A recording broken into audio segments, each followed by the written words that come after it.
it's not only our, personal opinion that Colombia and the institution of soccer in Colombia and elsewhere can be built successfully on a foundation of clean monies from an honest, economic standpoint.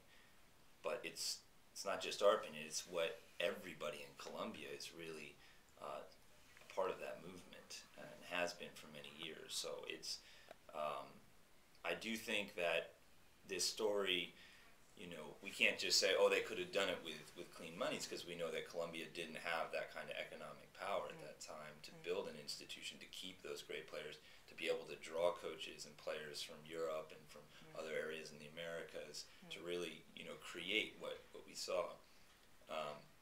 But there's a certain sacrifice, I think, that is made, but that isn't to say that that soccer as a social vehicle and really the great power that this story stands as testament to isn't.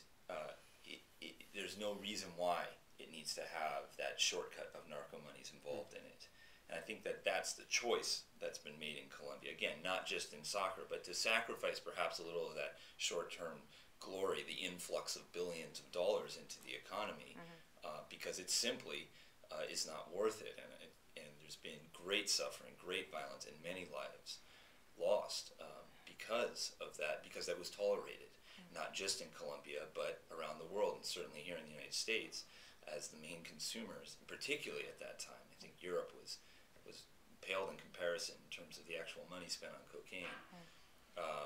There was also an immense amount of tolerance for cocaine in the United States.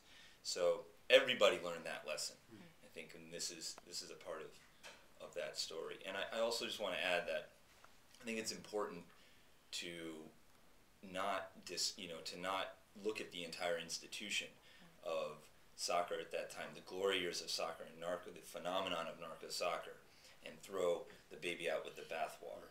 Say that, oh, it was all due to drug money, because in addition to the leaders that emerged on that team and the coaches and the spokespeople for the country, there was also incredible talent on the field, in the players, and also in the coaches. And that's true in Colombia today. It was true then. It was true before then. The issue is a matter of, can we keep the players here?